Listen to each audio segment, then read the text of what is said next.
Do you know what the CARE Act is? You will tonight. The Dan York State of Mind program is brought to you in part by Lookout Rhode Island and Takeo Comfort Solutions. Back in 2015, a law was passed and kind of enabled by Rhode Island's health department here in March. It is the Rhode Island CARE Act, and AARP Rhode Island has been promoting that, and its key spokesperson is here tonight to kind of explain that to you. And don't be thinking, oh, it's an old people conversation. Hey, listen, a lot of us do terrific things to help our parents, our spouses, and take care of them. Caregiving is sometimes a hobby, sometimes a necessity, sometimes something you pay for, and all these issues are entwined in this particular piece of legislation and now a program. So pay attention in a couple of minutes when we get to that. Let's go to the rundown and say hello on a couple of things. Yes, so yet another incident today. And of course, we record our program early in the afternoon, and I'm sure over the course of the day you've learned more about this attack outside the cathedral, 900 people stuck inside. And as this whole thing winds down, the only thing that I think about here, and perhaps you might think this is a little unfair, but all I'm thinking is it would be great if the president didn't tweet about the ineffectiveness of the mayor of Paris in the whole thing. Hopefully he's got his thumbs on a different button rather than his iPhone. In the meantime, this headline out of Britain is kind of interesting, or Reuters about Britain. My glasses are funny today. I grabbed the wrong ones. You should have seen the way we got this show started. It's one of those nights. The president is scheduled without a specific date to visit the UK, and it's been a little hectic. Again, no date set, but there's a little turmoil over all this, given the tweet war that he's had with the London mayor. Here's the latest from CBS. We're still stuck with an ancient, broken, antiquated, horrible system that doesn't work. The president's focus on Monday was supposed to be on reforming air traffic control, part of his week-long initiative to overhaul the nation's infrastructure. But the president had his eye on other targets, including reviving his court-suspended temporary freeze on travel from 6 Muslim-majority countries. In a series of tweets, the president insisted on calling it a travel ban and dismissed the federal court objections as simply a matter of political correctness. Mr. Trump's comments prompted attorney George Conway, husband of White House counselor Kellyanne Conway, to tweet a rare public rebuke. The president's posts may make some people feel better, Conway wrote, but they won't help get 5 votes in the Supreme Court, which is what actually matters. Sad.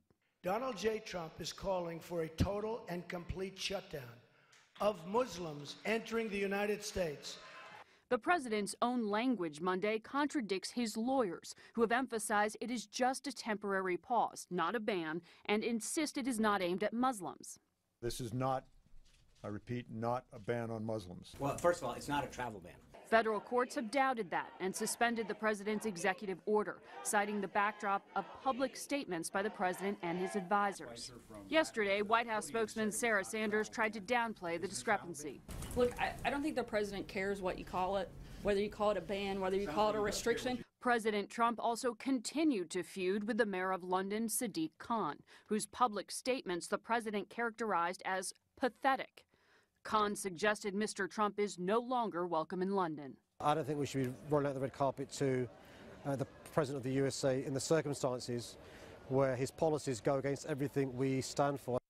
I don't blame him. By the way, this is D-Day week, and this is the anniversary of D-Day today. You would think that this would be in his consciousness, but it seemingly is not. In the meantime, all this tweeting has certainly risen to another level, this spurt, and even Christie got involved in a conversation with the media about this today. We have a headline here, I think. He calls the tweeting the greatest thing for the media. For some reason, everybody who's protecting the president on his behavior seems to miss the point. This is not about what's best for the media. It's about what's best for the country. For some reason, that seems to be lost on a lot of folks. Something tells me not so many. And by the time this whole thing is over, I don't know who's going to be helping the president run this administration. Because there comes a time when people just say, you know what, if you're going to act out like that and blow up everything we're doing, litigation, diplomacy, communications, maybe we'll do something else. All right, is that all we have today? Oh, line item veto, by the way, is going to be studied. Gee, what a surprise. This is really because of the slow play by the governor. The governor says she wants a line item veto, but really never banged the drum for it. It's not about her, it's about the position. This state desperately needs that kind of check and balance. I know separation of powers provided some, but the line item veto, which 44 states have, is really something that this state ought to have, and now we will study it. Usually when we study it, it goes into the almost permanent recycle bin, but we will see what happens there. All right, subject matter tonight, the CARE Act. AARP Rhode Island has pretty logos. Use that as a transition if we can. And the CARE Act is something that has been a marketing challenge of AARP. I love caregivers. John Martin is the spokesperson for AARP Rhode Island. And welcome, John. Nice to see you. Very nice to be here. Before we get going on the details of this, you gave me a good instruction about how to refer to the organization. It is no longer an acronym. No. Easy for you to say. Acronym. It's an organization for people 50 and older. And neither of us qualify yet, but we right. we hope to get there soon. And there is no. This is the most frequent headache. The Rhode Island chapter of the American Association of Retired People. No, there is no such thing as a state chapter. Our chapters are in local communities.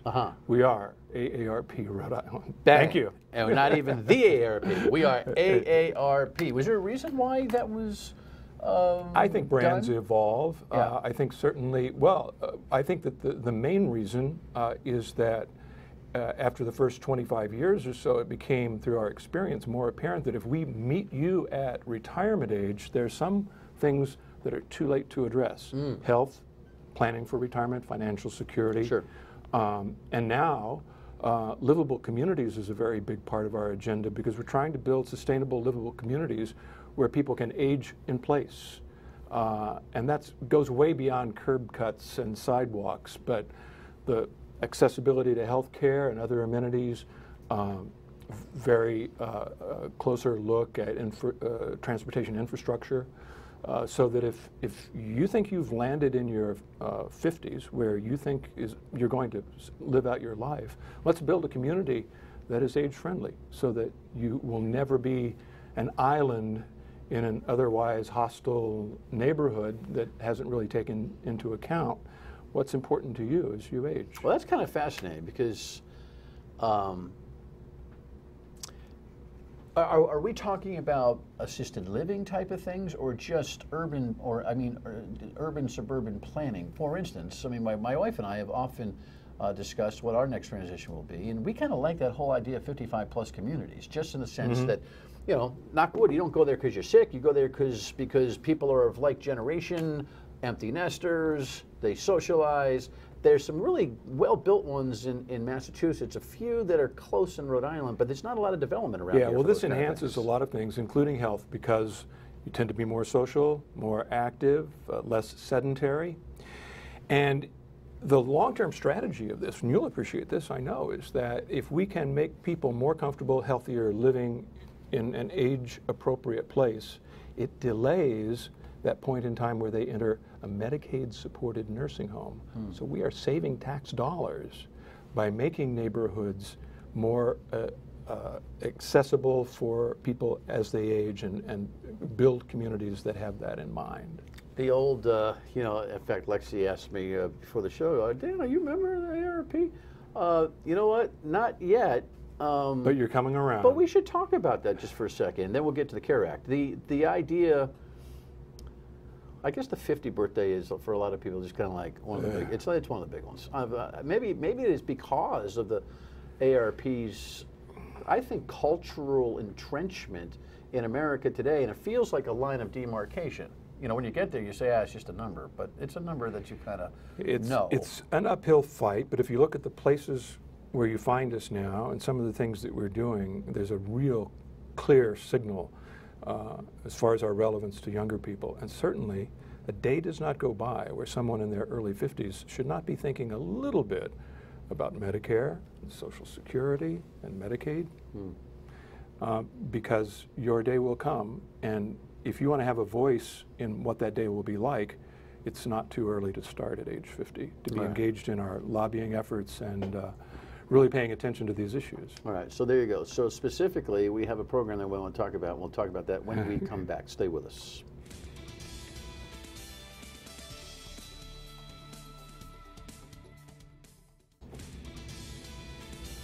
So this thing called the CARE Act actually was passed almost 2 years ago, correct? In 2015, right. Signed into law in August of 2015 by Governor Raimondo. Okay, and it took a while for the Department of Health to stand up on it, correct? It required writing regulations that conform to the legislation, and that involved public hearings, and now the rollout officially was March 16th, and we followed that with a campaign to tell people about what it's all about and how it benefits caregivers and their families. Was it your initiative? Was it the organization's initiative?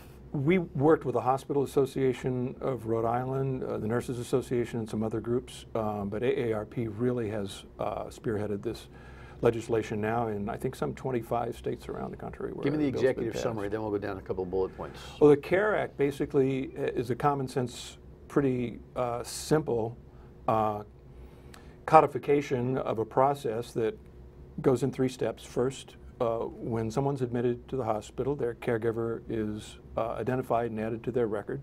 Is that all on my screen here? I guess we can kind of help along there, Eric, if we want to. When that patient is discharged, the hospital is now required to inform the caregiver. The caregiver arrives, and the third step is that the caregiver is offered training for any special needs of the patient, and that could include such things as injections or dressing a wound, working with a catheter, or any number of things that oftentimes caregivers leave the hospital not feeling confident, and the real fear is they could cause more harm. Especially, I know a person who went, she was handed a paper bag, got home, and it was hypodermic needles for the daily injection. She'd never injected anyone, and that was it.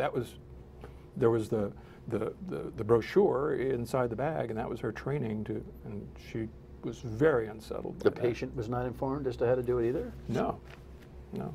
Some hospitals are better than others, and at different times, maybe better attention was given, but now it's required by law that this training is available. Well, look, I have absolutely no quarrel. In fact, on concept, I couldn't support it more, but the problem, I can't believe you needed this. I mean, really? I think some people have that reaction. And I would hope that more often than not, it happened. Sometimes better than other times. But we had the full cooperation of the Hospital Association and the nurses. And there were questions early on about liability, but I believe that it's in everyone's best interest, because one of the things that this accomplishes, it reduces hospital readmissions. Very costly to hospitals. Right, very they leave, they go, oh no, how do I, and they go right back in. They come back, and that is a bad thing to happen. Hospital readmission is a major factor in healthcare costs. Well, I'm interested how this bubbled up. I mean, it seems to me that this is a common sense piece of legislation that hardly anybody could quarrel with.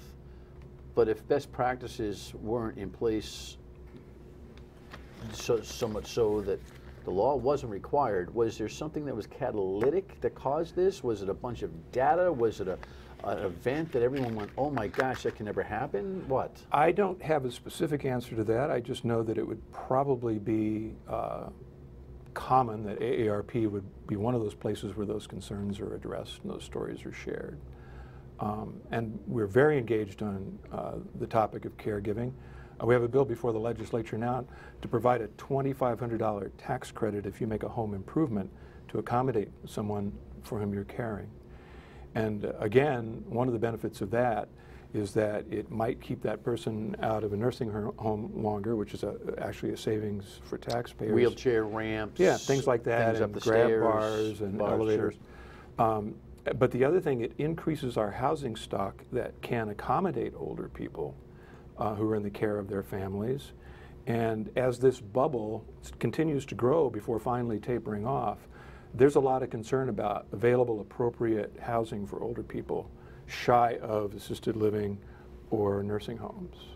So it's increasing our capacity to allow people to age in place, because when you go house hunting, you will, as this tax credit is taken advantage of, there will be more options for you. You'll find more of these accommodations have been built into homes. And just the notion, I mean, we're off the CARE Act for a second, but this is a good idea. It seems to me if, you know, my parents are both deceased, missed them terribly, but my mom was a full quad and she was in a wheelchair, so I have tremendous experience with this. And I don't remember any tax credits for the ramps that we built and the bars that were in place and all of the things that we had to do to accommodate her being able to stay in the house. But I would think that it would help families who are very stressed by about the idea of what to do with mom or dad or grandma or grandpa. You know, can we keep them? And if there's a tax incentive, I don't know that it's just a big money decision. It's an orientation that you can actually do your own home and make it better, right? You know, when we help caregivers, we're helping the folks that they care for, but the stress and the expense, it's burdensome. If you go to our caregiving webpage, which is aarp.org/RI caregiving, it's fairly easy to remember. There's an infographic there that really outlines, through some survey work that we've done, you know, the amount of out-of-pocket expenses for the average caregiver family. You know, there are 134,000 people in Rhode Island who are or have recently been providing care for a family member or a loved one. Well, that's a good big part of our population. It's a good way to punctuate. So when we come back, we'll find out we'll talk about who those 134,000 are. And by the way, we'll give you the website on foxprovidence.com and link it. We'll be right back.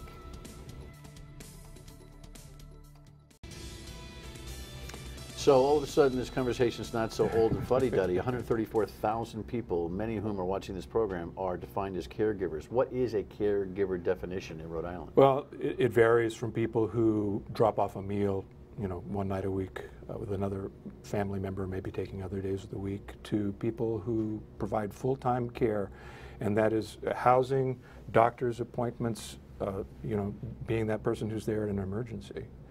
The average caregiver, if there is a profile, it's more likely to be female, and the average age is about 51 or 52. There's an interesting trend coming, and that is as life expectancies increase, we're going to have retired people caring for their parents. You're going to reach retirement, and you're going to be a caregiver for your parents. Still, right. There's a growing number already. So caregiving, I think many people are aware of this, but it can't be overemphasized what a big part of our daily lives it's going to become. Well, the industry of caregiving, I mean, you know, I endorse a home health senior care business on the radio side.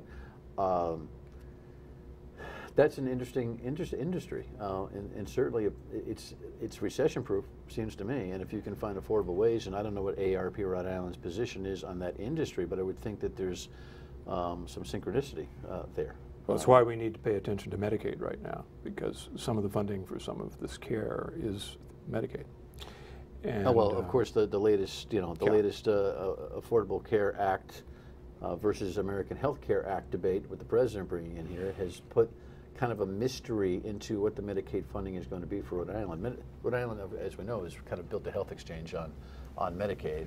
Argue whether you think that's a good idea or not, but we're up for a few $100 million hit if this thing goes through as it did in the House. That's the challenge that's out there. That's the collateral damage that people are talking about, and we're working very hard just to make sure people are aware of it and can reach their conclusions and voice their concerns to their members of Congress. Well, I want to get back to the bullets for a second on the CARE Act specifically. However, just this other legislation that you've got, this $2,500 credit for building, tax credit for building into your home to help for people, you think it's a pretty minor budget hit, and you think, like other programs, Meals on Wheels and the like, that it actually will prevent Medicaid from having to be tapped by people, correct? We hope that it would prolong it. For many families, the decision to put a loved one into a nursing home is that the house just physically has become a barrier to quality life. If everything is a struggle from the garage to into the house, from bedroom to bathroom, if there's growing concern about safety in the home, that's when a lot of families make the decision. the person they care for probably would be okay with these, you know, add-ons. And you've told me you've lived through this. Yeah, it's brutal. Yeah.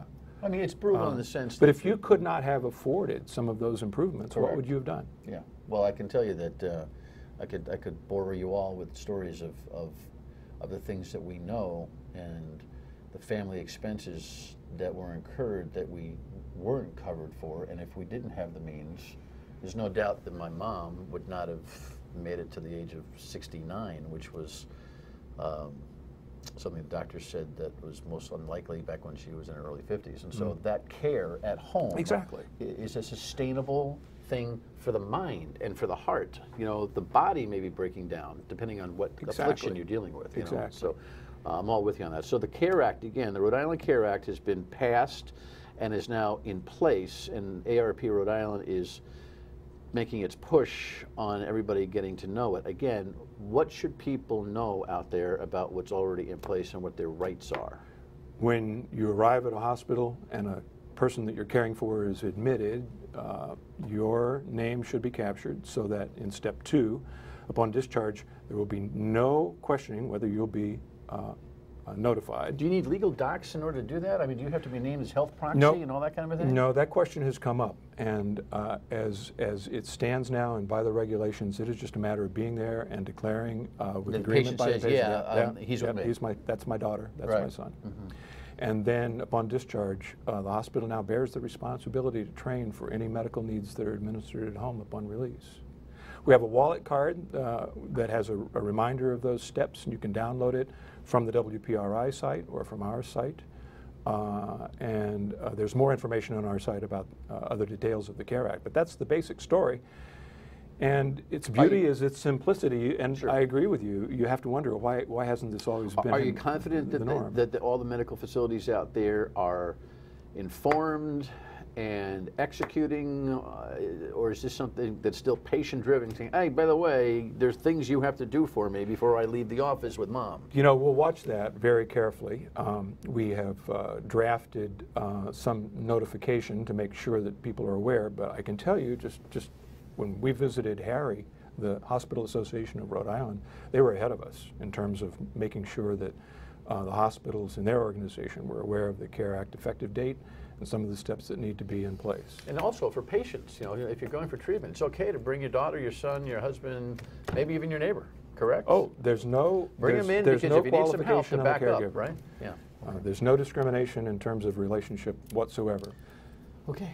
All that information on the WPRI.com website and Fox Providence, where you find this program. Good work, John. Thanks. Thank you for the generosity of your time. You bet, man. This is very important work. All right, final word when we come back. Stay with us. A lot of discussion in America about this concept of nationalism, a la Henry, our presidents. Tomorrow night's guest is an expert on the concept, and we'll talk about it here on our State of Mind. Don't forget, weekdays 3 to 6 on WPRO, turn into the radio show. And by the way, if you are a caregiver, speak up. Make sure that this RI CARE Act is in your wheelhouse. It's a good piece of legislation. Have a great night. See ya.